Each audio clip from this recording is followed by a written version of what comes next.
Hello बच्चों, सबको बहुत बहुत गुड मॉर्निंग। आई होप आप सब लोग बढ़िया होंगे और अच्छी तरह से मन लगा के पढ़ाई कर रहे होंगे। तो आपको याद होगा बच्चों, आनुवांशिकी हम चालू कर चुके थे और हमने मेंडल के एक संकर संकरण की भी बात की थी। तो एक संकर संकरण में हमने प्रभाविता की बात कर रहे थे बच्चों, और हमने क्या क्या बात की थी? प्रभाविता के लक्षणों की।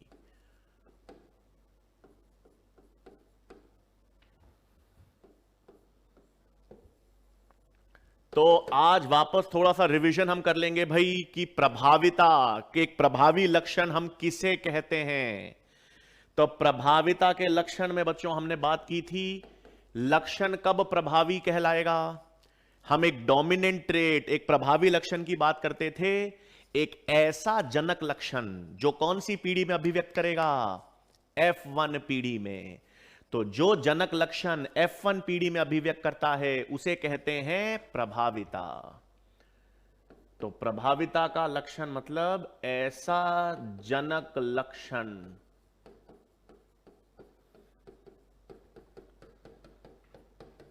जो F1 पीढ़ी में अभिव्यक्त होता हो।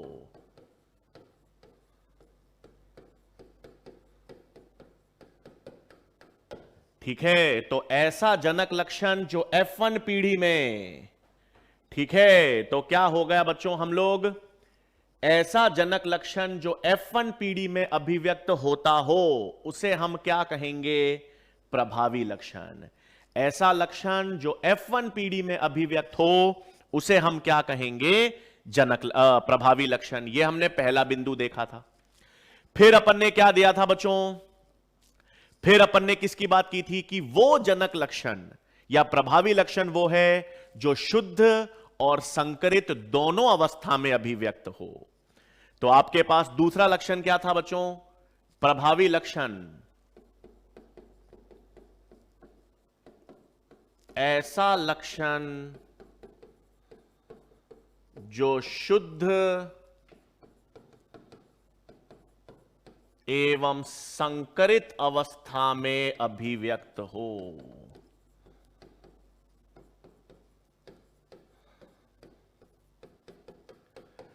ठीक है, तो दूसरा लक्षण हमने क्या देख लिया था भाई? ऐसा लक्षण जो शुद्ध और संकरित अवस्था दोनों में अभिव्यक्त होगा वो प्रभावी लक्षण होगा। फिर हमने देखा था जो ज्यादा या अधिक आवृत्ति में होगा। यदि प्रभावी लक्षण है वो शुद्ध और संकरित दोनों अवस्था में अभिव्यक्त कर रहा है, इसका मतलब वो ज्यादा आवृत्ति से अभिव्यक्त होगा। तो तीसरा लक्षण क्या था भाई? ऐसा लक्षण जो अधिक आवृत्ति में, अधिक आवृत्ति मतलब हाई फ्रीक्वेंसी,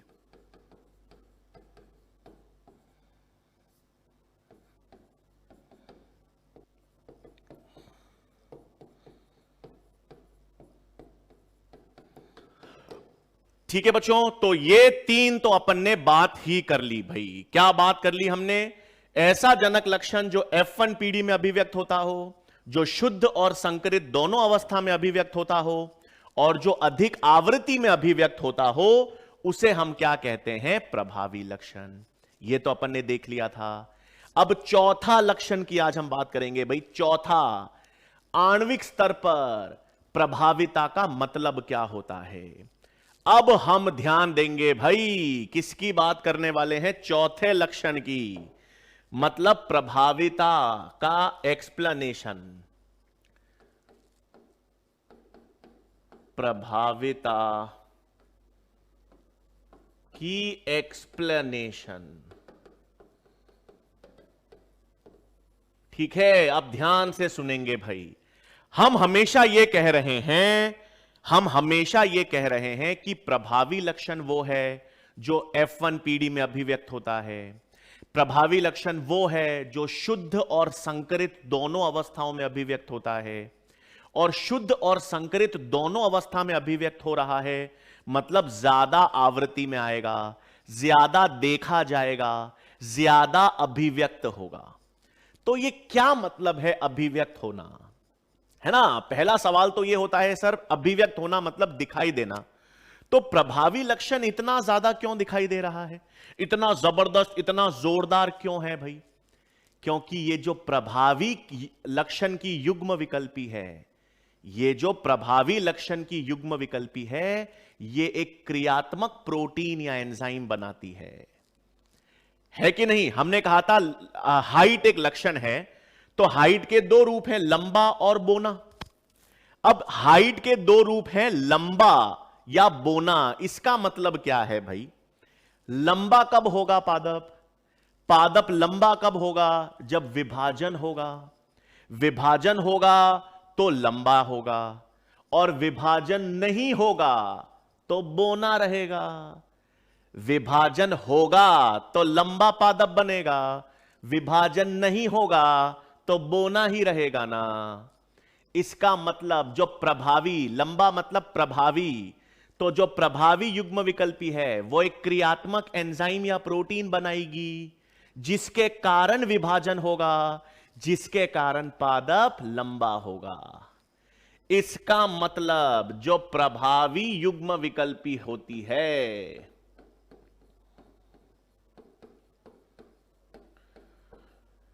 जो प्रभावी युग्म विकल्पी है बच्चों, वो क्या करती है? वो आपके पास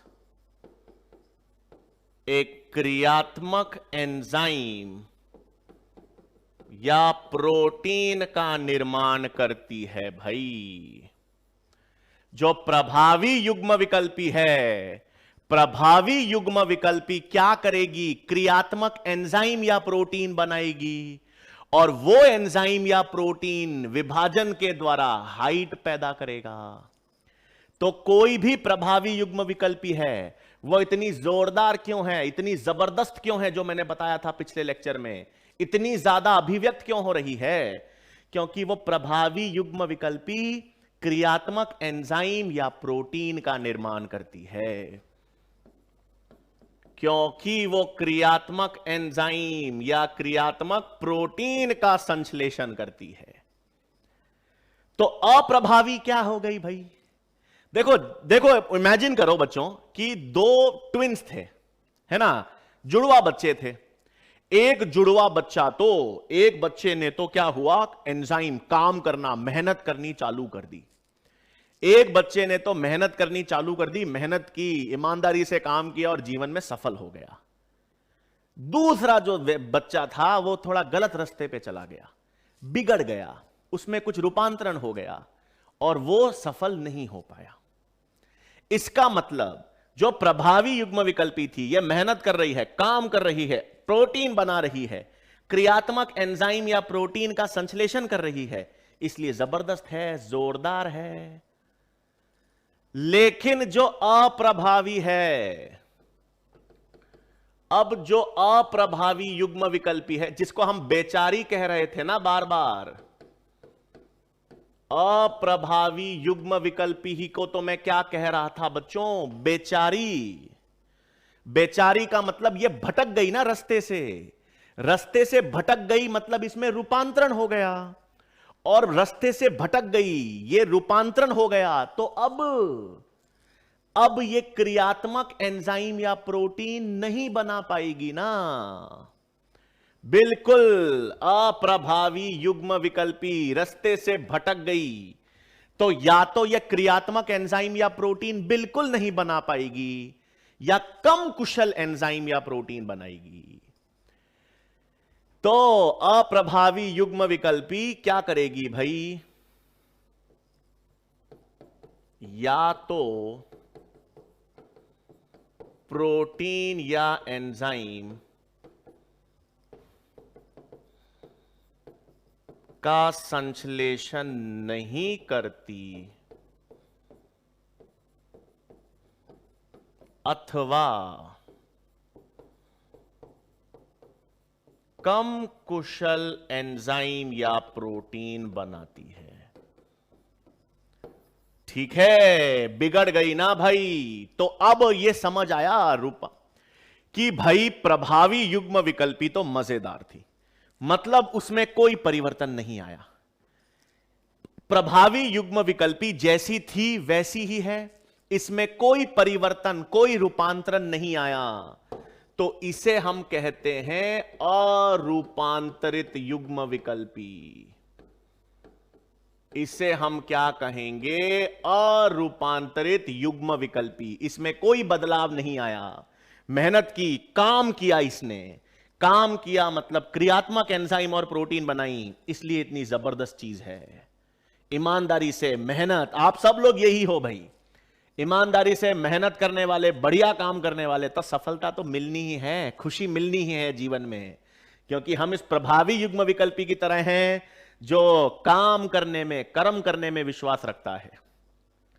और यह अप्रभावी बेचारी है। बेचारी है मतलब इसमें रूपांतरण हो गया भाई, ठीक है, इसमें क्या हो गया? रूपांतरण हो गया भाई। रूपांतरण कैसे होगा भाई? उत्परिवर्तन हो गया। इसे ही हम क्या कहेंगे?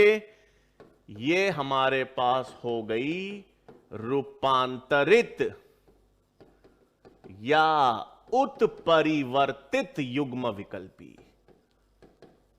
ठीक है, गलत दिशा में चली गई भाई, और अब इसने काम करना छोड़ दिया। अब ये काम नहीं कर रही भाई, ये एंजाइम या प्रोटीन बना ही नहीं रही है, या बढ़िया काम नहीं कर रही है, कम कुशल प्रोटीन या कम कुशल एंजाइम बना रही है, तो उसके कारण उसे हम क्या कहेंगे? अप्रभावी। तो अब इससे लंबा और बोने से समझो। लंबा यानी टॉल, सुनो, लंबा या टॉल प्रभावी लक्षण है। क्यों लंबा या टॉल प्रभावी लक्षण क्यों है? क्योंकि वो क्रियात्मक एंजाइम प्रोटीन बना रहा है, उससे कोशिका विभाजन हो रहा है और पादप लंबा हो रहा है। बोना अप्रभावी क्यों है? बोना जो युग्म विकल्पी है उसमें रूपांतरण हो गया, वो खराब हो गई, उत्परिवर्तित हो गई, अब वो प्रोटीन नहीं बना पा रही। प्रोटीन नहीं बना पा रही तो विभाजन नहीं हो पा रहा, और विभाजन नहीं हो पाएगा तो लंबाई कैसे बढ़ेगी भाई? नहीं बढ़ेगी ना, वो पादप बोना ही रह जाएगा। ठीक है, तो समझ आई है बच्चों? प्रभाविता को मैंने एक्सप्लेन किया है, समझाया है कैसे। एनसीईआरटी में इतना लंबा चौड़ा दे रखा है बच्चों, हमने सिंपल सरल फ्लो चार्ट के रूप में समझ लिया। ठीक है, एनसीईआरटी को सबसे सरल बना दूंगा, याद रखिएगा। एनसीईआरटी के इतने मोटे मोटे भारी भारी जो सेंटेंसेस है ना, ये देखो हम एक पेज में ही कर लिए हैं, समझा दिए हैं। तो आ गई बात समझ में? अरूपांतरित, जिसमें कोई परिवर्तन नहीं होगा। अरूपांतरित कौन सी है? प्रभावी युग्म विकल्पी है। और जिसमें रूपांतरण हो गया, जिसमें उत्परिवर्तन आ गया, वो कौन सी है? अप्रभावी युग्म विकल्पी है। और प्रभावी युग्म विकल्पी क्रियात्मक एंजाइम या प्रोटीन बनाएगी, और अप्रभावी जो है वो नहीं बनाएगी भाई। ठीक है, क्लियर है चीज? अरे फर्स्ट पेज दिखा दूंगा भाई बाद में, ये रहा था। तो अब मुझे बताओ, प्रभाविता के लक्षण भी अपन ने देख लिए, प्रभाविता का मतलब क्या है? एक्सप्लेनेशन का मतलब क्या था प्रभाविता का, वो भी मैंने बता दिया आपको। अब सुनो, अब हम देखेंगे प्रभाविता का प्रमाण। किसकी बात करने हैं भाई? प्रभाविता का प्रमाण की बात करेंगे अब हम किसकी बात करेंगे भाई? तीसरा, प्रभाविता का प्रमाण।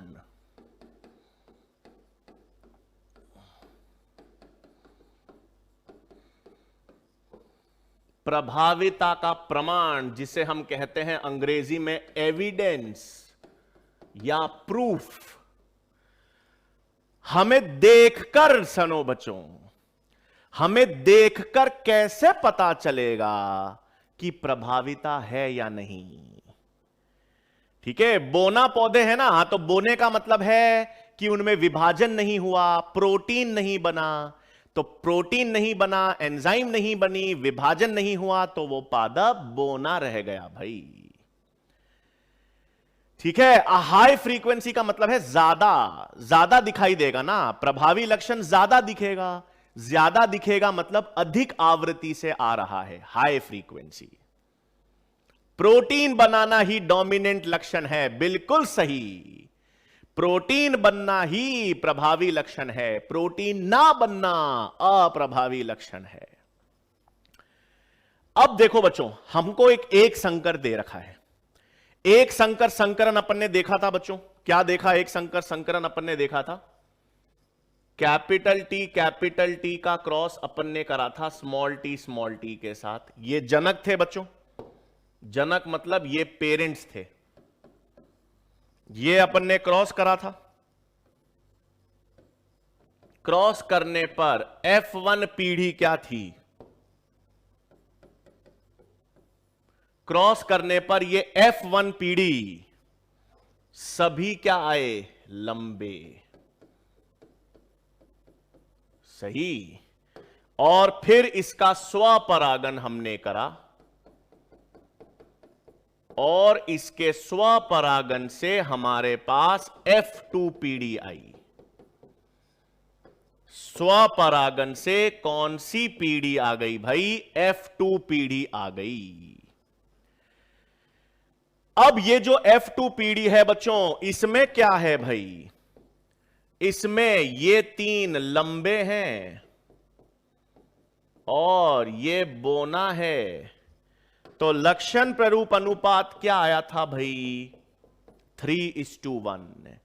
F2 पीढ़ी का लक्षण प्ररूप अनुपात क्या आया? 3:1। तो अब प्रभाविता का प्रमाण कैसे मिलेगा भाई? ये पूरे संकर में, ये जो पूरा संकर है, इसमें प्रभाविता का प्रमाण कैसे मिलेगा? इधर समझो, प्रभाविता का प्रमाण, पहला प्रमाण आपको मिलेगा F1 पीढ़ी में, दूसरा प्रमाण आपको मिलेगा F2 पीढ़ी में। आपको एक संकर संकरण है, एक संकर संकरण देखकर कैसे पता चलेगा कि यहां पर प्रभाविता नियम मान्य है? तो पहला प्रमाण आप F1 पीढ़ी में देखोगे, दूसरा प्रमाण आप F2 पीढ़ी में देखोगे। F1 पीढ़ी में एक ही जनक लक्षण अभिव्यक्त हो रहा है भाई, 2 जनक लक्षण थे ना, लंबा और बोना। F1 पीढ़ी में जो जनक लक्षण आएगा, F1 पीढ़ी में दोनों जनक लक्षण आ रहे हैं या एक जनक लक्षण आ रहा है? बताओ तो बच्चों। 2 जनक लक्षण थे, लंबे और बोने। F1 पीढ़ी में दोनों जनक लक्षण आए या कोई एक जनक लक्षण आया? एक ही जनक लक्षण आ रहा है। तो एक ही जनक लक्षण जब F1 पीढ़ी में आएगा, इसका मतलब वो प्रभाविता का प्रमाण है। और F2 पीढ़ी में, F2 पीढ़ी में 3:1 का लक्षण प्ररूप अनुपात, ये 3:1 का जो अनुपात है, ये भी किसको एक्सप्लेन करता है? ये भी किसको प्रमाणित करता है? प्रभाविता को। अरे क्या बात है बच्चों, जबरदस्त, बहुत अच्छी बात है भाई। तो प्रभाविता का प्रमाण कैसे मिलेगा? सबसे पहले F1 पीढ़ी में एक ही जनक लक्षण की अभिव्यक्ति,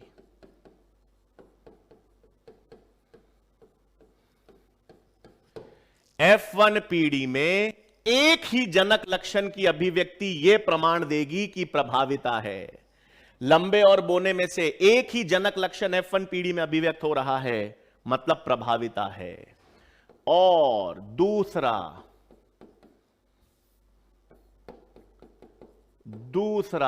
F2 पीढ़ी में, F2 पीढ़ी में क्या हो रहा है भाई? F2 पीढ़ी में 3:1 लक्षण प्ररूप अनुपात। F2 पीढ़ी में 3:1 का लक्षण प्ररूप अनुपात भी प्रभाविता को प्रमाणित करता है।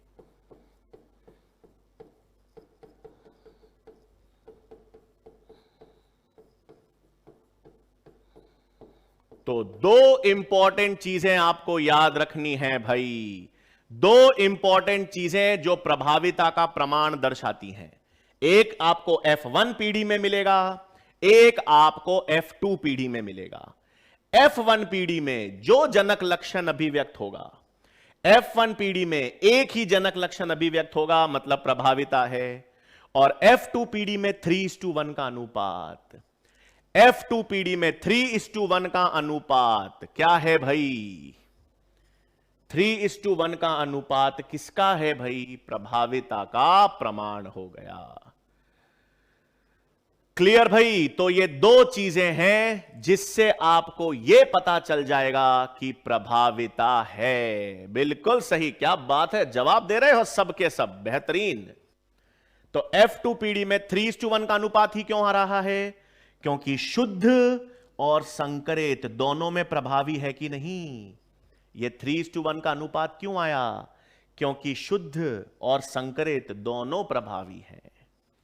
अरे स्मॉल टी को स्मॉल टी से क्रॉस करोगे तो इसमें प्रभावी लक्षण है ही नहीं ना। ऐसे थोड़ी आवृत्ति देखेंगे ऋतु जी। प्रभावी लक्षण लोगे तब उसकी आवृत्ति आगे ज्यादा आएगी ना। तो ये तो अपन ने क्या देख लिया भाई? प्रभाविता की बात कर ली। ये हमने किसकी बात कर ली? प्रभाविता की तो बात कर ली। अब हम बात करेंगे प्रभाविता के अपवाद की। अब हम बात करेंगे कहां पर प्रभाविता नहीं देखी जाती। तो आज अब हम किसकी बात करेंगे? यहां पर प्रभाविता के अपवाद। अब बात होगी प्रभाविता के अपवाद यानी एक्सेप्शंस।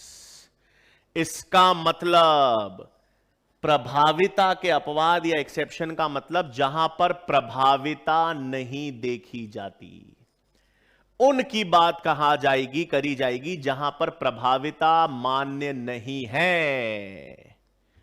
तो प्रभाविता कहां कहां मान्य नहीं है बच्चों? दो चीजें पढ़ेंगे हम। एक तो अपूर्ण प्रभाविता, जिसे हम कहते हैं इनकंप्लीट डोमिनेंस। क्या कहते हैं? Incomplete dominance. और दूसरा सहप्रभाविता। सहप्रभाविता जिसे कहते हैं कोडोमिनेंस। तो प्रभाविता का नियम, लॉ ऑफ डोमिनेंस हम पढ़े थे। प्रभाविता या लॉ ऑफ डोमिनेंस के 3 बिंदु मैंने बताए थे कि लक्षणों को नियंत्रित कौन करता है? कारक करता है। फिर कारक हमेशा जोड़े में होते हैं। और F1PD में या संकरित अवस्था में जो लक्षण अभिव्यक्त होगा उसे प्रभावी कहते हैं। यह अपन ने लॉ ऑफ डोमिनेंस पढ़ा। अब लॉ ऑफ डोमिनेंस प्रभाविता के लक्षण भी देख लिए। प्रभावी लक्षण किसे कहोगे? जो जनक लक्षण है जो F1PD में अभिव्यक्त होगा, जो शुद्ध और संकरित दोनों अवस्थाओं में अभिव्यक्त होगा, जो ज्यादा दिखाई देगा मतलब जिसकी आवृत्ति ज्यादा होगी, और जो क्रियात्मक एंजाइम या प्रोटीन बनाएगा। तो ये तो प्रभाविता अपन ने देख लिया। अब हम बात करेंगे प्रभाविता के अपवाद की। और प्रभाविता में हम 2 अपवाद पढ़ेंगे। अपूर्ण प्रभाविता जिसे हम इनकंप्लीट डोमिनेंस कहते हैं, और सहप्रभाविता या कोडोमिनेंस कहते हैं। अब ये अपूर्ण प्रभाविता, ये दोनों किसके अपवाद हो गए? डोमिनेंस के। तो अपूर्ण प्रभाविता सबसे पहले हम किसकी बात करेंगे भाई?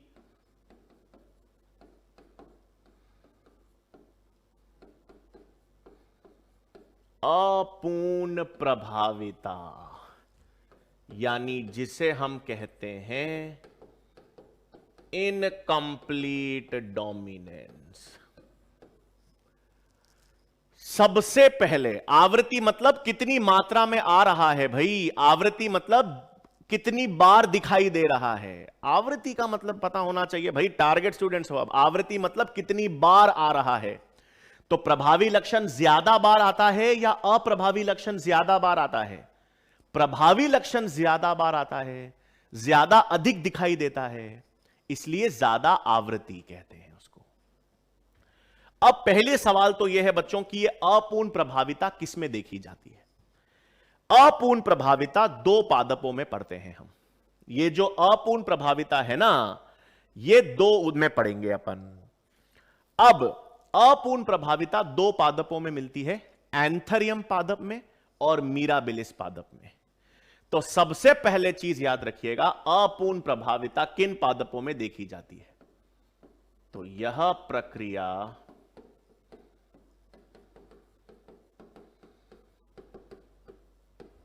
एंथरियम मेजस, जिसे हम स्नैपड्रैगन या डॉग प्लांट भी कहते हैं, यह इस पादप का नाम है।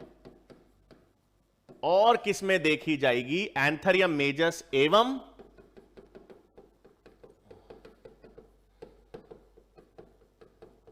मीराबिलिस जलापा, 4 o'clock प्लांट। तो यह प्रक्रिया इन पादपों में देखी जाती है। तो सबसे पहला सवाल तो सीधा आ सकता है बच्चों, आपको सीधा सवाल क्या आ सकता है कि अपूर्ण प्रभाविता किन पादपों में देखी जाती है? तो आपको याद रखना है, यदि सवाल आ जाए अपूर्ण प्रभाविता किसमें देखी जाती है, तो इन दोनों में देखी जाती है। बिल्कुल सही यार, क्या बात है, आप लोग जवाब जबरदस्त दे देते हो यार, सही, बेहतरीन। अब इसमें क्या होता है अपूर्ण प्रभाविता में? सुनो तो सही, इसमें पुष्प रंग होता है भाई, पुष्प रंग होता है। कैसे पुष्प रंग? यहां पर हम शुद्ध क्या लेते हैं? शुद्ध, कैपिटल आर शुद्ध लाल पुष्प लिए। कैपिटल आर क्या हो गया बच्चों? शुद्ध लाल पुष्प हुए। इसका संकरण स्मॉल आर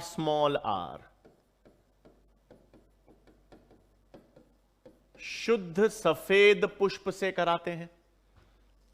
शुद्ध लाल पुष्प का संकरण शुद्ध सफेद से कराते हैं। यहां पर एक ही प्रकार का युग्मक आएगा कैपिटल आर, यहां पर एक ही प्रकार का युग्मक आएगा स्मॉल आर। दोनों का क्रॉस हुआ F1 PDI। कौन सी PDI? F1। अब सुनो भाई, अगर यहां पर प्रभाविता होती, अगर यहां पर प्रभाविता देखी जाती, तो F1 PD सारे दिखने में लाल होते। अगर प्रभाविता होती, यहां पर डोमिनेंस काम करता, प्रभाविता का नियम, तो F1 PD में एक जनक लक्षण आता। F1 PD में सभी लाल होते ना, अगर प्रभाविता होता तो। लेकिन यह तो प्रभाविता का अपवाद है, प्रभाविता का अपवाद है, तो यहां पर सभी गुलाबी आएंगे। यहां पर क्या हो गया भाई? सभी गुलाबी, पिंक। मतलब F1 PD में कोई जनक लक्षण अभिव्यक्त नहीं होता, कोई जनक लक्षण अभिव्यक्त नहीं होता। तभी तो यह प्रभाविता का अपवाद है। अगर कोई एक जनक लक्षण अभिव्यक्त हो जाता, लाल आ जाता या सफेद भी आ जाता, दोनों में से कोई भी एक जनक लक्षण आता, तो प्रभाविता होती। लेकिन यहां पे ना तो लाल आया ना सफेद आया, लाल और सफेद रंग मिक्स होकर गुलाबी आ गए, तो कोई जनक लक्षण अभिव्यक्त नहीं हुआ F1 PD में। सही। अब एक काम करो बच्चों, आप लोग ही करो। अब आप एक काम करो, इसका स्वपरागन करके F2 PD निकालो। इसका स्वपरागन करो, फटाफट स्वपरागन करो, F2 PD बनाओ और उसमें लक्षण प्ररूप और जीनी प्ररूप अनुपात निकालो। इसका स्वपरागन करके F2 PD निकालेंगे और उसका लक्षण प्ररूप और जीनी प्ररूप अनुपात बनाओ। तो बनाओ। इसका अब स्वपरागन करते हैं। स्वपरागन का मतलब इसी को इसी से क्रॉस करोगे तो F2 PD क्या आएगी?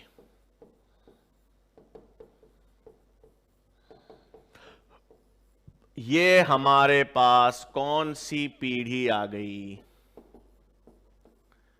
F2 पीढ़ी। क्या आ गई भाई? F2 पीढ़ी। तो F2 पीढ़ी का लक्षण प्ररूप अनुपात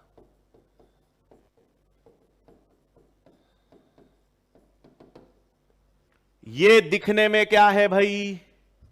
ये दिखने में क्या है?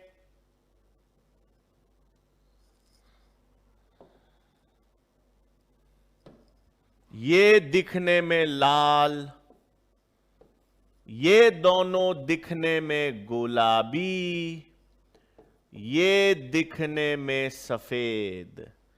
तो लक्षण प्ररूप अनुपात क्या आएगा भाई? अब शाबाश, बहुत सारे बच्चों ने सही जवाब दिया है। 1:2:1, लाल, गुलाबी और सफेद।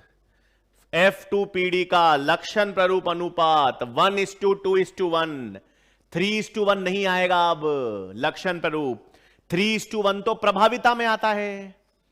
3:1 अनुपात कब आता है? प्रभाविता में। यह तो उसका अपवाद है, तो यहां पर नहीं आएगा ना। अब जीनी प्ररूप अनुपात, जीनी प्ररूप अनुपात भी यही आएगा। क्या बात है!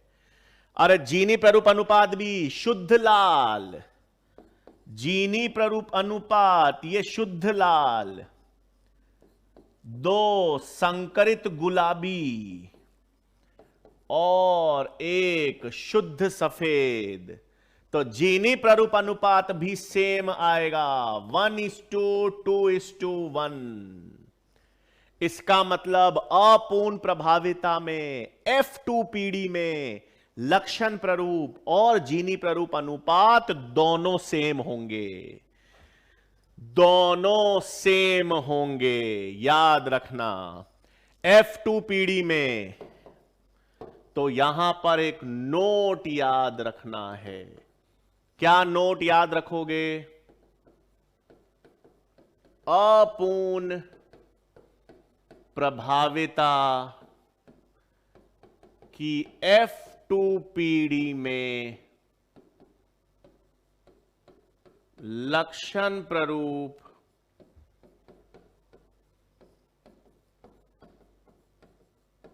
एवं जीनी प्ररूप अनुपात 1:2:1 होता है। अपूर्ण प्रभाविता में लक्षण प्ररूप और जीनी प्ररूप अनुपात सेम होगा, 1:2:1। तो क्या क्या चीजें याद रखनी है वापस देख लो। अपूर्ण प्रभाविता 2 पादपों में देखी जाएगी। अपूर्ण प्रभाविता 2 पादपों में, एंथरियम में, मिराबिलिस, ये 2 पादपों हैं, उसमें देखी जाएगी। इसमें क्या होगा? शुद्ध लाल और शुद्ध सफेद पुष्प का संकर करोगे तो F1 में सभी गुलाबी आएंगे। F1 में कोई सभी गुलाबी आएंगे, मतलब F1 पीढ़ी में कोई जनक लक्षण अभिव्यक्त नहीं होगा। कोई भी जनक लक्षण अभिव्यक्त नहीं होगा। न लाल आया न सफेद, दोनों के मिश्रण से गुलाबी आया। फिर हमने स्वपरागन किया। स्वपरागन करने पर F2 पीढ़ी में लक्षण प्ररूप और जीनी प्ररूप अनुपात 1:2:1 सेम। तो देखो, प्रभाविता के 2 प्रमाण थे। याद करो, प्रभाविता के 2 प्रमाण क्या क्या थे बच्चों? प्रभाविता के 2 प्रमाण थे कि F1 पीढ़ी में एक जनक लक्षण आना चाहिए और F2 पीढ़ी में 3:1 का अनुपात आना चाहिए। यह प्रभाविता के लिए जरूरी था। दोनों के नियम की धज्जियां उड़ा दी यहां पर, उन दोनों प्रमाण की धज्जियां उड़ा दी ना। इधर देखो, F1 पीढ़ी में कोई जनक लक्षण नहीं आ रहा, तो यहां पे प्रभाविता नहीं है। और F2 पीढ़ी में लक्षण प्ररूप और जीनी प्ररूप अनुपात, लक्षण प्ररूप अनुपात 3:1 नहीं आ रहा भाई, अब 1:2:1 आ रहा है, तो प्रभाविता नहीं है। संकरित, हां, गुलाबी हमेशा संकरित ही होगा बच्चों। शुद्ध तो लाल होगा ना, गुलाबी हमेशा संकरित होगा, तभी तो यह अनुपात आया है। गुलाबी शुद्ध नहीं हो सकता भाई, शुद्ध या तो लाल होगा या सफेद होगा, अपूर्ण प्रभाविता है। क्लियर? तो ये तो अपन ने पहली अपवाद की बात कर ली, अपूर्ण प्रभाविता। अब क्या आएगा? अब दूसरा अपवाद देखेंगे ना, अब दूसरा अपवाद की हम बात करेंगे।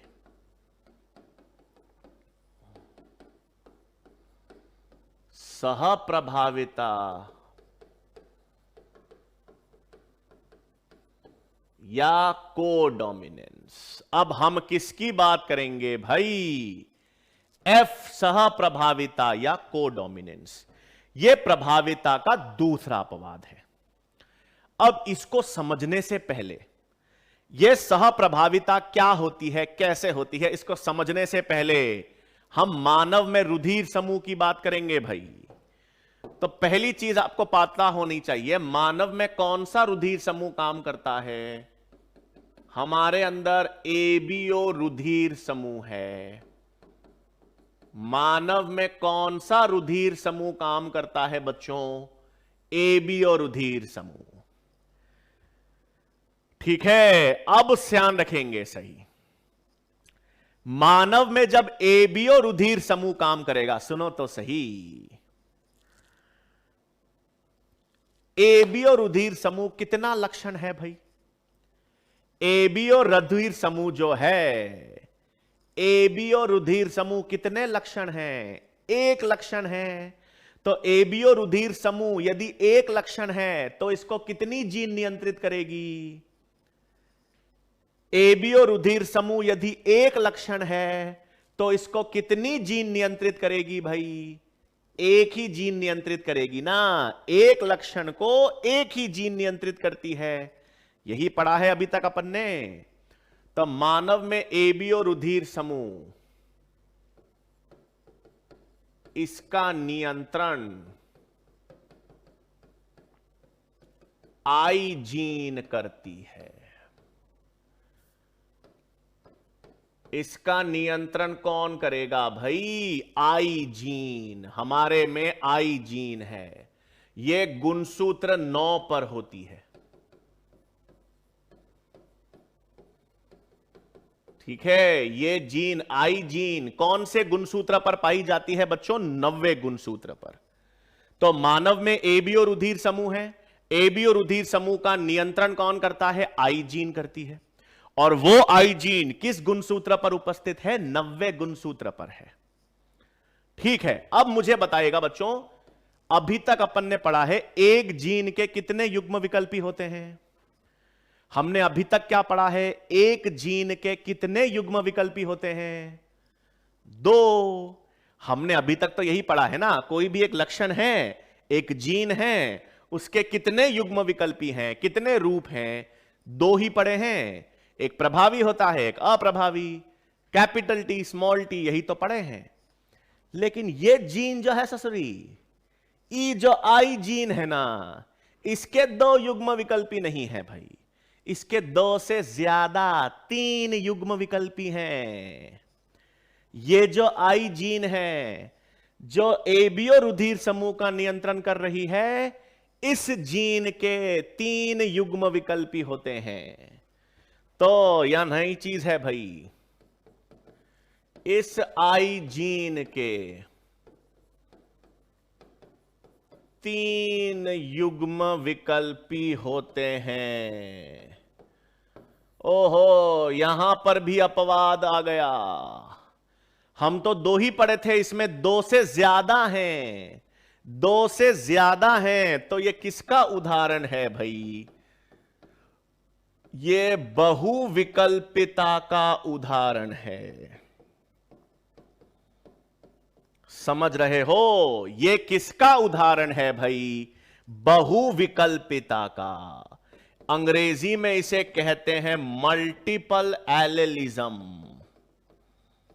भाई हम तो पढ़े हैं एक जीन के 2 एलेल्स होते हैं, एक जीन के 2 युग्म विकल्पी हैं, यही पढ़े हैं। लेकिन इस आई जीन के 3 हैं, 2 से ज्यादा हैं, 2 से ज्यादा हैं, इसलिए किसका उदाहरण हो गई? बहुविकल्पिता का। किसका उदाहरण? बहुविकल्पिता का उदाहरण। अब कौन कौन से हैं भाई? कौन कौन से होती हैं? आई ए, आई बी, स्मॉल आई या आई जीरो। एक आई जीन के 3 युग्म विकल्पी हैं, आई ए, आई बी, छोटा आई कह दो या आई जीरो। ये आपके पास 3 युग्म विकल्पी हैं। तो आई जीन के कितने युग्म विकल्पी हैं? आई ए, आई बी, छोटा आई या आई जीरो, और 3 युग्म विकल्पी हैं, इसलिए यह बहुविकल्पिता का उदाहरण। अब जब 2 होते थे ना बच्चों, 2 युग्म विकल्पी, तो एक प्रभावी होता था, एक अप्रभावी होता था। यहां पर ये युग्म विकल्पी, ये दोनों प्रभावी हैं, दोनों प्रभावी युग्म विकल्पी हैं, और ये अप्रभावी युग्म विकल्पी है। सही। आई ए और आई बी ये दोनों कैसे हैं? आई ए, आई बी दोनों में प्रभावी युग्म विकल्पी हैं, और स्मॉल आई में ये क्या है? अप्रभावी युग्म विकल्पी। आई ए, आई बी दोनों कैसे हैं? प्रभावी युग्म विकल्पी, और स्मॉल आई कैसा है? अप्रभावी। क्या मतलब? सर ये दोनों प्रभावी युग्म विकल्पी हैं, क्या मतलब? ये दोनों प्रभावी युग्म विकल्पी हैं, इसका क्या मतलब? इसका मतलब ये शुद्ध और संकरित दोनों अवस्थाओं में अभिव्यक्त करेंगे। ये प्रभावी है ना, प्रभावी का मतलब शुद्ध और संकरित दोनों अवस्थाओं में अभिव्यक्त करेंगे। और अप्रभावी, बेचारा अप्रभावी केवल कौन सी अवस्था में अभिव्यक्त करेगा? केवल शुद्ध अवस्था में। अप्रभावी केवल किस अवस्था में अभिव्यक्त करेगा? शुद्ध अवस्था में। क्लियर? तो अब कितने प्रकार के रुधिर समूह होते हैं भाई? एबी और रुधिर समूह की बात करें तो रुधिर समूह कितने होते हैं? 4 होते हैं ना। 4 रुधिर समूह होते हैं। कौन कौन से 4 रुधिर समूह? ए बी, ए बी और ओ। तो रुधिर समूह यानी ब्लड ग्रुप, 1 मिनट हिंदी में ही लिखे ना।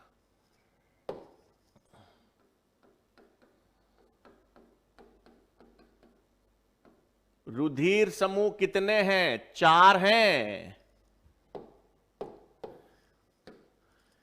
मतलब कितने लक्षण प्ररूप हैं भाई? 4 लक्षण प्ररूप होते हैं। कितने लक्षण प्ररूप हैं? 4 लक्षण प्ररूप हैं। ए बी और ओ लक्षण प्ररूप कितने हैं? 4। और इनका जीनी प्ररूप बनाएं। इनका जीनी प्ररूप, तो ए रुधिर समूह जो है, जो ए रुधिर समूह है, ए प्रभावी होता है। ए प्रभावी है तो शुद्ध यानी आई ए शुद्ध अवस्था में भी अभिव्यक्त होगा और संकरित अवस्था में भी अभिव्यक्त होगा। शुद्ध आई ए, संकरित I A small I. B blood group, B blood group भी क्या है भाई? प्रभावी है।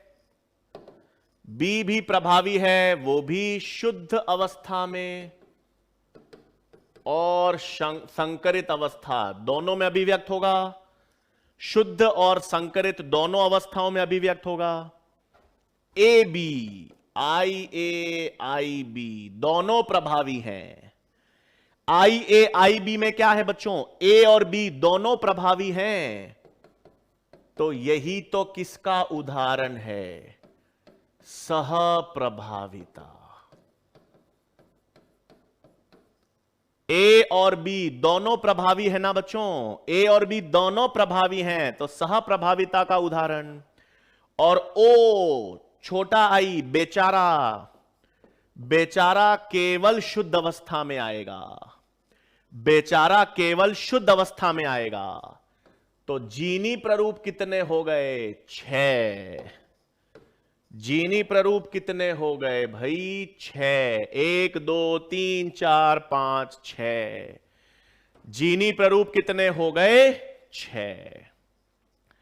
तो रुधिर समूह में 4 रुधिर समूह हैं, 4 लक्षण प्ररूप हैं, ए बी और ओ, और 6 जीनी प्ररूप हैं एबीओ रुधिर समूह में। तो सबसे पहला सीधा सवाल, अभी ब्लड ग्रुप के सवाल भी कराऊंगा, सब कराऊंगा एक एक करके। सबसे पहले एबीओ ब्लड ग्रुप सिस्टम में कितने लक्षण प्ररूप पे सवाल आ जाए? लक्षण प्ररूप की संख्या कितनी है? 4। और एबीओ रुधिर समूह में जीनी प्ररूप कितने हैं? 6। पहली चीज। दूसरा सवाल आ जाए कि ABO blood group system, ABO blood group system जो है रुधिर समूह, यह किन किन का उदाहरण है? एबीओ रुधिर समूह किन किन चीजों का उदाहरण है? सह प्रभाविता का उदाहरण तो है ही, और बहुविकल्पिता का उदाहरण भी है। सह प्रभाविता का उदाहरण भी है और बहुविकल्पिता का उदाहरण भी है। ठीक है। ओ ब्लड ग्रुप रिसेसिव होता है ना भाई, अप्रभावी होता है ना, तो ये अप्रभावी है तो केवल शुद्ध अवस्था में आएगा ना। और शुद्ध अवस्था कौन सी होगी भाई? स्मॉल आई, बस। तो यहां पर आपको क्या पता होना चाहिए? यहां पर एक नोट, क्या नोट भाई?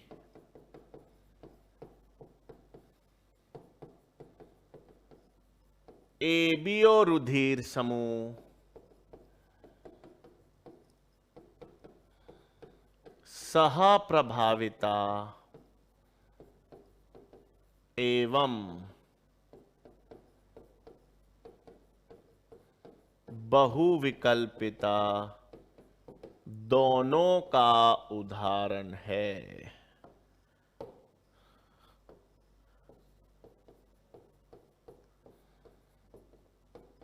ठीक है। एबीओ रुधिर समूह किस किस का उदाहरण है? सह प्रभाविता का भी है और बहुविकल्पिता का भी उदाहरण है। अब देखो सह प्रभाविता को कैसे समझेंगे? ये तो ब्लड ग्रुप सिस्टम है, बट सह प्रभाविता कैसे समझेंगे बच्चों? इधर देखो, मैंने एक रुधिर समूह लिया ए शुद्ध अवस्था में, और दूसरा रुधिर समूह लिया बी। ठीक है भाई, ये भी जनक है पेरेंट और ये भी जनक है पेरेंट, दोनों जनक या पेरेंट है भाई। अब यहां से कौन सा युग्मक आएगा? IA। यहां से कौन सा युग्मक आएगा? IB। और आपके पास IB। कौन सी पीढ़ी आ गई? F1 पीढ़ी। क्या हुआ बच्चों इस F1 पीढ़ी में? F1 पीढ़ी में दोनों जनक लक्षण अभिव्यक्त हो रहे हैं। F1 पीढ़ी में दोनों जनक लक्षण अभिव्यक्त हो रहे हैं। तो याद करो, F प्रभाविता में क्या हो रहा था? प्रभाविता में एक जनक लक्षण आ रहा था, प्रभाविता में एक जनक लक्षण अभिव्यक्त हो रहा था। अपूर्ण प्रभाविता में कोई जनक लक्षण नहीं आ रहा था। और सह प्रभाविता में, सह मतलब साथ साथ, सह प्रभाविता में दोनों लक्षण अभिव्यक्त हो रहे हैं, दोनों जनक अभिव्यक्त हो रहे हैं। ठीक है। पेरेंट को अब मैंने शुद्ध क्यों लिया है? क्योंकि ये क्रॉस के हिसाब से समझा रहा हूं भाई, मेंडल के क्रॉस। मेंडल जनक हमेशा शुद्ध लेते थे ना, तो मेंडल के संदर्भ में समझ रहे हैं। आप पेरेंट्स को संकरित लोगे तो यह संभव नहीं है, लेकिन पेरेंट्स को अपन हमेशा शुद्ध लेते हैं ना।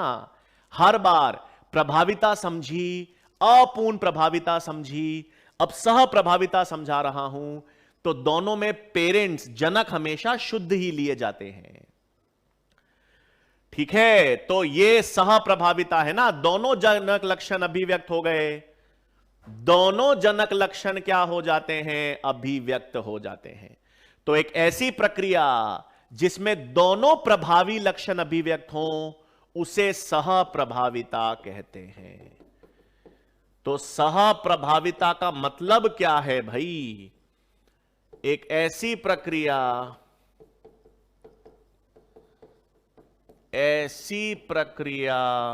जिसमें दोनों प्रभावी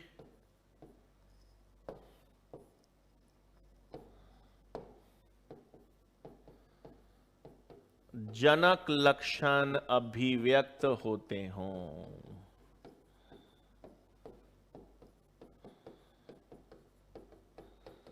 तो जैसी प्रक्रिया जिसमें दोनों प्रभावी जनक लक्षण अभिव्यक्त होते हों उसे सह प्रभाविता कहेंगे।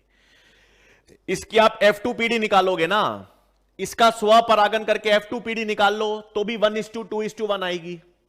अब निकाल लो IAIB को IAIB से क्रॉस करके देखो, आपके पास 1:2:1 ही आएगा, अनुपात वही आएगा भाई, करके देख लो ना। अरे जेनेटिक्स में अब ज्यादा सवाल, खुद करके देखो, करो इसका स्वपरागन IAIB का, करके देखो तो अपने आप आंसर आ जाएगा 1:2:1।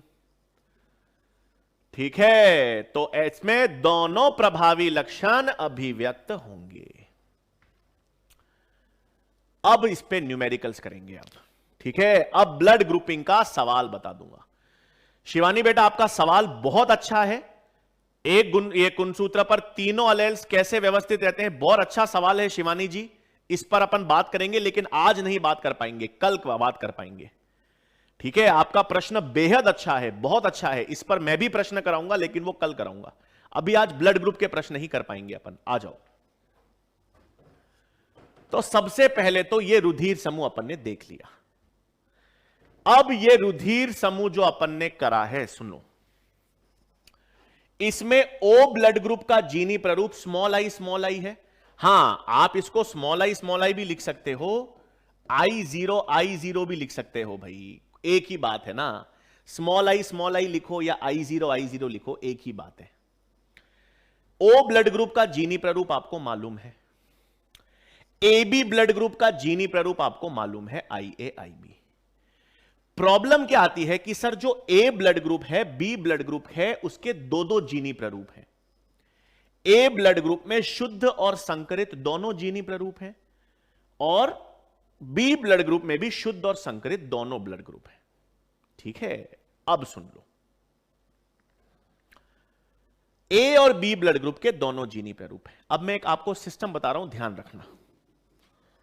जब कभी भी क्वेश्चन में आता है कि माता का ब्लड ग्रुप दे रखा है, पिता का ब्लड ग्रुप दे रखा है, और उनमें दे रखा है माता का ब्लड ग्रुप A है या पिता का ब्लड ग्रुप B है, और आपके दिमाग में यह कंफ्यूजन हो कि सर इसमें शुद्ध और संकरित तो नहीं दे रखा, तो जब क्वेश्चन में, सुन लो, जब क्वेश्चन में यह नहीं दे रखा हो कि शुद्ध है या संकरित, यदि प्रश्न में यह नहीं दे रखा कि ब्लड ग्रुप शुद्ध है या संकरित, तो हम किसे लेके चलेंगे? हम संकरित को ही लेकर चलेंगे भाई। तो हम किस पे? हम संकरित वाला जीनी प्रारूप ही लेकर चलेंगे। अगर क्वेश्चन में A और B ब्लड ग्रुप के बारे में नहीं दे रखा कि शुद्ध लेना है या संकरित लेना है, अगर शुद्ध और संकरित नहीं मेंशन्ड है, तो हम कौन सा लेके चलेंगे? संकरित। याद रखना बस, क्वेश्चन में शुद्ध और संकरित दे रखा है तो प्रॉब्लम ही नहीं है, लेकिन अगर नहीं दे रखा तो बाय डिफॉल्ट क्या लेके चलोगे? संकरित। क्या लेके चलोगे? संकरित। ठीक है भाई, करें प्रश्न? आ जाओ, प्रश्न करते हैं। अब आ जाओ भाई। माता का रुधिर समूह A है, पिता का रुधिर समूह बी है, संतानों में कौन कौन से रुधिर समूह आने की संभावना है?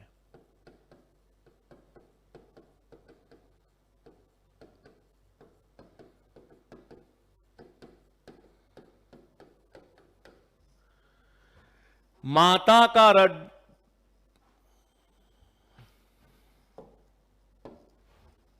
ठीक है, ऑप्शंस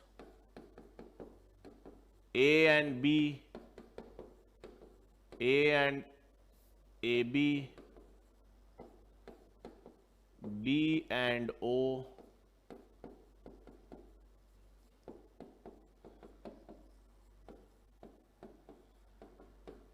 सभी संभव हैं। ठीक है, माता का ब्लड ग्रुप ए है, पिता का ब्लड ग्रुप बी है, संतानों में कौन कौन से रुधिर समूह आने की संभावना है?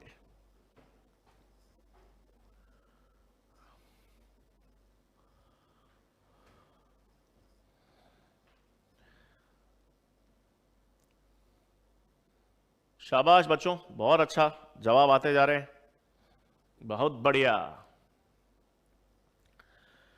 तो कैसे करेंगे सॉल्व? देखो, माता जी का ब्लड ग्रुप ए है, पिताजी का ब्लड ग्रुप बी है, लेकिन शुद्ध संकरित नहीं लिखे हुए ना।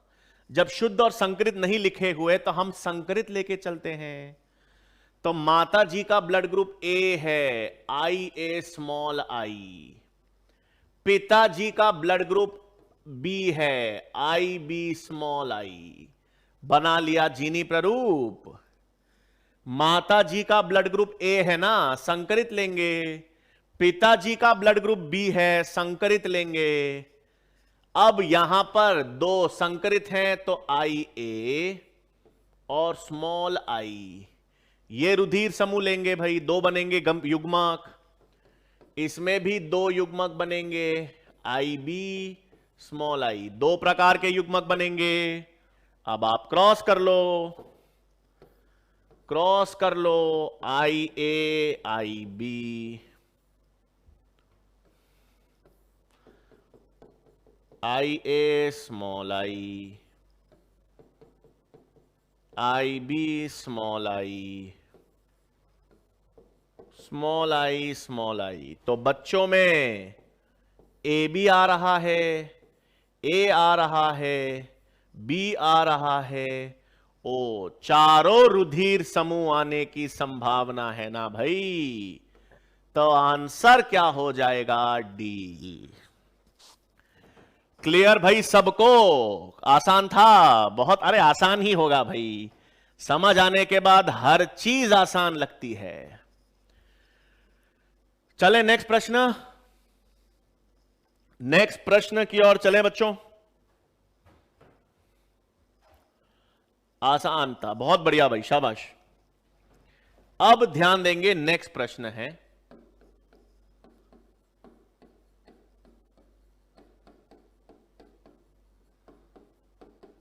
पिता का रुधिर समूह बी है, माता का रुधिर समूह ए बी है,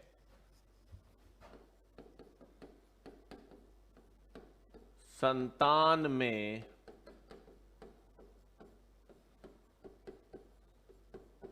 कौन सा रुधिर समूह नहीं आ सकता? ठीक है भाई, बच्चों में कौन सा रुधिर समूह नहीं आ सकता? ए बी, बी या ओ? हां भाई, क्या बात है। हरी जी सबसे पहले जवाब दे रहे हो आप, बहुत अच्छा, शाबाश।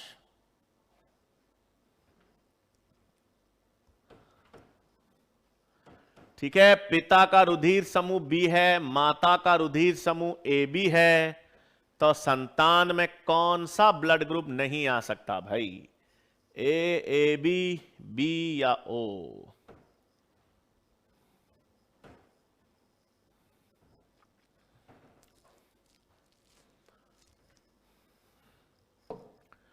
कड़े भाई, पिता का रुधिर समूह बी है, लेकिन बता नहीं रखा शुद्ध या संकरित, तो हम क्या लेके चलेंगे? संकरित।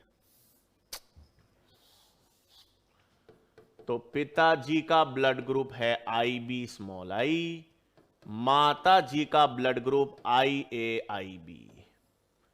ठीक है, ये आ गए रुधिर समूह।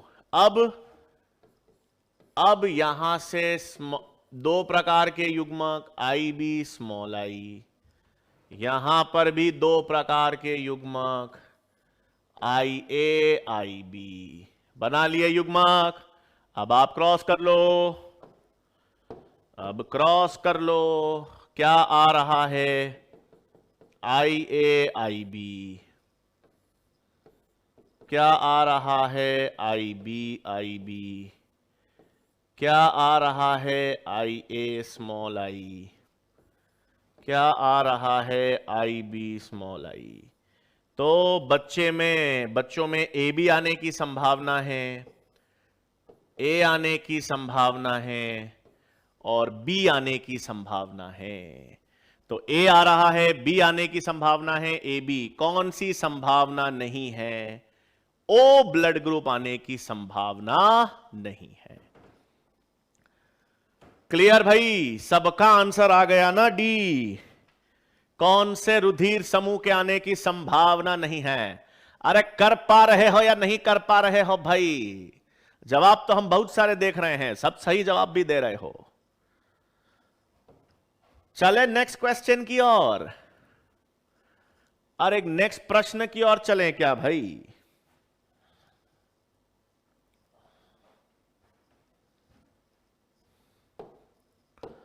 ठीक है, नेक्स्ट क्वेश्चन ध्यान देंगे।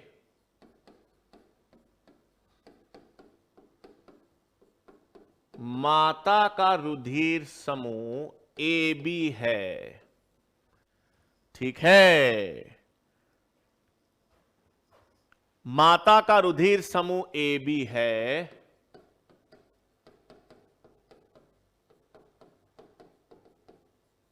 पिता का रुधिर समूह हमें ज्ञात ही नहीं है भाई। ठीक है, माता का रुधिर समूह ए बी है, लेकिन पिता का रुधिर समूह अज्ञात है। इस आधार पर संतान में कौन सा रुधिर समूह नहीं आएगा? ए बी, ए ओ ज्ञात नहीं किया जा सकता। ठीक है,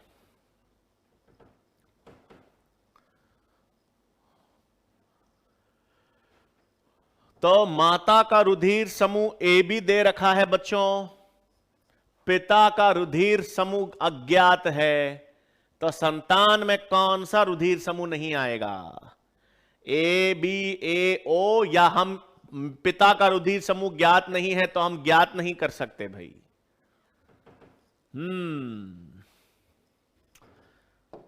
इधर देखेंगे बच्चों, माता का रुधिर समूह ए बी है।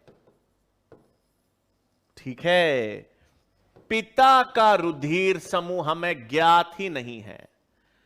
पिता का रुधिर समूह नहीं ज्ञात है, तो भाई देखो, माता से तो दो युग्मक आएंगे ना, आई ए और आई बी आएगा।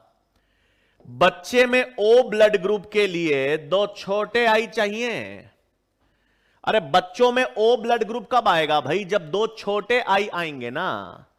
मान लो एक छोटा आई पिताजी से आ भी गया, मान लो पिताजी से एक छोटा आई आ भी गया, लेकिन माता जी से तो छोटा आई नहीं आ रहा ना।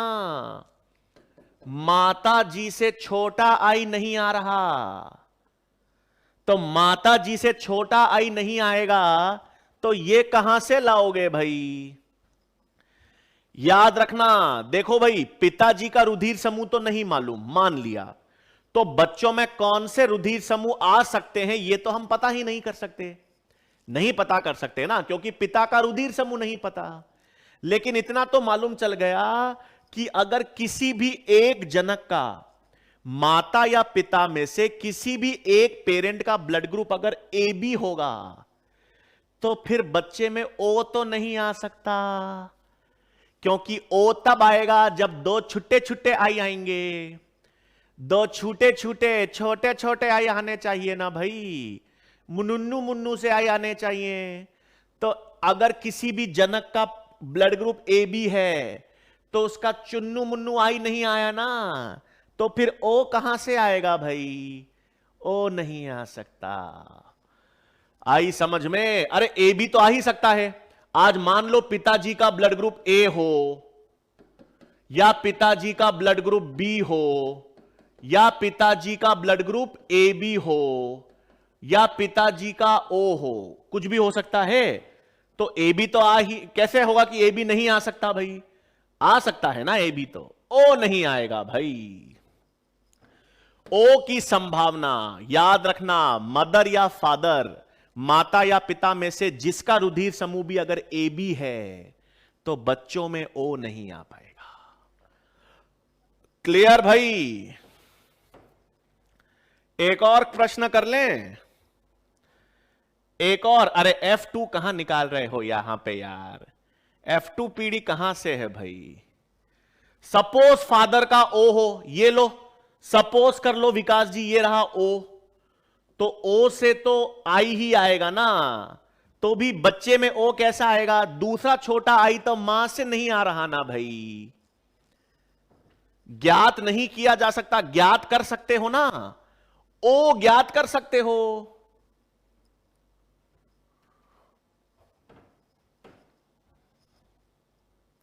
ठीक है, चलो नेक्स्ट प्रश्न, आखिरी आज का।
ठीक है भाई, अब क्या होगा?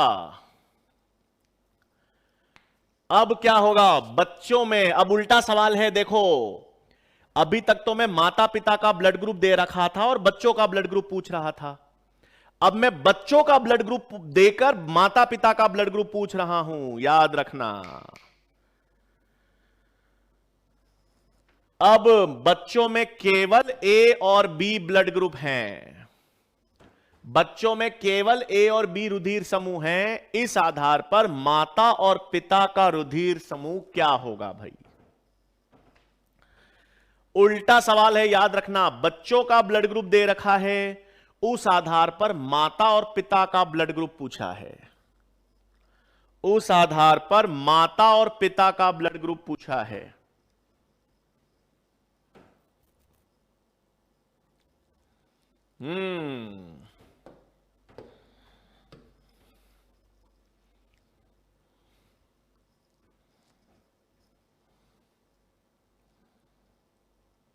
क्या बात है भाई, जवाब आ रहे हैं।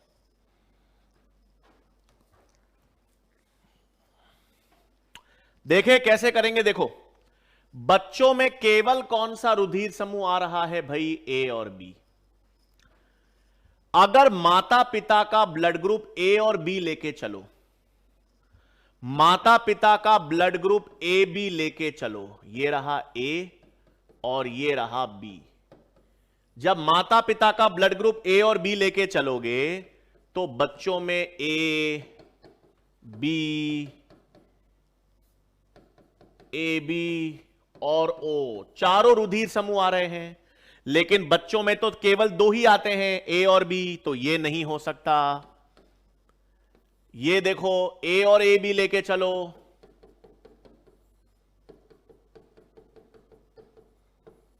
ये लेके चलोगे तो भी बच्चों में ए आएगा, ए बी आएगा और बी आएगा, लेकिन बच्चों में तो ए बी आ ही नहीं रहा है, बच्चों में ए बी आ ही नहीं रहा है, ये भी नहीं हो सकता। तीसरा लेके चलो भाई, आई ए आई बी और स्मॉल आई करो तो आई ए आई बी, दोनों छुट्टे छुट्टे आई ले लो, तो देखो बच्चों में ए आ रहा है, ए आ रहा है, बी आ रहा है, बी। देखो भाई बच्चों में सिर्फ ए और बी ही आ रहे हैं, तो सही उत्तर क्या हो गया? सी। क्या आंसर आ गया भाई? सी। तो दो ही तरह के सवाल आ सकते हैं ब्लड ग्रुप में, माता पिता का ब्लड ग्रुप दे रखा हो बच्चों का पूछ सकते हैं, या बच्चों का ब्लड ग्रुप दे रखा हो माता पिता का पूछ सकते हैं, तो आप क्रॉस करके कर सकते हो। आई ए मैंने कहा था शुद्ध अवस्था, ए ब्लड ग्रुप और बी ब्लड ग्रुप की शुद्ध अवस्था तभी लोगे जब क्वेश्चन में कुछ दे रखा हो। यदि क्वेश्चन में शुद्ध नहीं दे रखा तो फिर हम संकरित ही लेके चलेंगे। ठीक है, संकरित ही लेके चलेंगे। क्यों? क्योंकि संकरित लेके चलेंगे क्योंकि बाय डिफॉल्ट ज्यादा आवृत्ति संकरित की होती है। ठीक है, अरे आई ए आई बी का करोगे तो कैसे आंसर ए जाएगा? संजना जी क्या मजाक कर रहे हो यार आप लोग। अगर आप शुद्ध लेके चलोगे तो आंसर नहीं आएगा। करके देखो भाई, करके देखो। फैजन बेटा टेक्निकल टीम से बात करनी पड़ेगी बेटा, अगर टेस्ट का रिजल्ट शो नहीं हो रहा है तो आपका। डी को भी करके दिखाऊं? डी को करके देखो यार। अरे खुद भी तो करो भाई, हाथ जेनेटिक्स है, खुद भी तो हाथ और पेन चलाया करो भाई। ये रहा बी और ए बी, कर लो यार, खुद भी सॉल्व करने की कोशिश करा करो भाई। एग्जाम में खुद ही सॉल्व करना पड़ेगा ना। करो क्रॉस, देखो ए बी आएगा, ए आएगा और बी आएगा। ठीक है भाई, तो ब्लड ग्रुप देखो, सवाल वैसे ही आएंगे जैसे करा रहा हूं। एग्जाम में याद रखना, कोई भी ऐसा प्रश्न ही नहीं आएगा जिसमें आपको प्रॉब्लम आए जेनेटिक्स में। हर तरह के सवाल करा दूंगा, लेकिन प्रैक्टिस करा करो ना, हाथ से सॉल्व करा करो, तब मजा आता है। ठीक है भाई, चलो बहुत मजा आ रहा है, बहुत अच्छा भाई। तो हमने आज क्या देख लिया भाई? प्रभाविता। ये पहली स्लाइड देखनी थी, ये लो पहली स्लाइड। तो प्रभाविता का हमने देख लिया और प्रभाविता के दोनों अपवाद देख लिए भाई। प्रभाविता के अपन ने दोनों अपवाद देख लिए। कौन कौन से? अपूर्ण प्रभाविता और सह प्रभाविता, दोनों अपवाद हमने देख लिए भाई। अरे वाह भाई, अरे मजा आता है यार मुझे भी आप लोगों के साथ। मदर का ब्लड ग्रुप ए हो तो कर लो ना। मदर का ब्लड ग्रुप ए हो, कौन से क्वेश्चन में मदर का ब्लड ग्रुप ए हो, कहीं भी ले लो। एमबीबीएस में फिजिक्स नहीं होती भाई, सिर्फ एंट्रेंस के लिए फिजिक्स पढ़नी है, फिर पूरे एमबीबीएस में सिर्फ बायोलॉजी पढ़नी है। और अरे बहुत बहुत धन्यवाद चिंकित जी, बहुत बहुत धन्यवाद। इसके बाद अरे चैप्टर चालू हुआ है आनुवांशिकी के बाद, फिर अपन आणविक जैविकी पढ़ेंगे भाई। चलो बढ़िया, अरे वाह मजा आ रहा है। चलो बहुत अच्छा। स्लाइड नंबर 6 बता दूं भाई, ये रो स्लाइड नंबर 6 ये रही।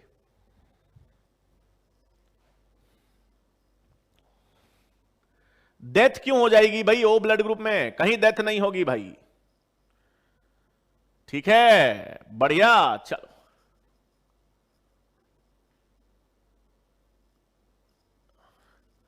स्लाइड नंबर 8, स्लाइड नंबर 6 तो चला दी भाई मैंने, ये रहा स्लाइड नंबर 6। अब इसके बाद 8 भी चला दूंगा।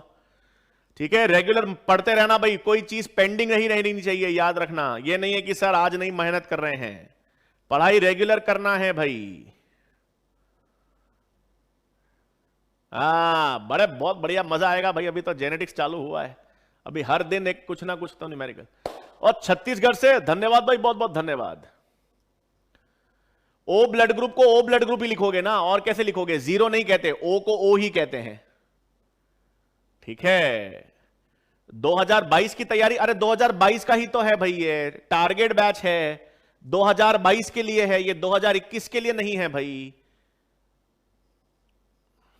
अच्छा खराब थोड़ी होता है ब्लड ग्रुप भाई, किसने कहा आपको अच्छा ब्लड ग्रुप और खराब ब्लड ग्रुप होता है? वो डोनर और ग्राही, वो तो अपन कारिकी में पढ़ेंगे।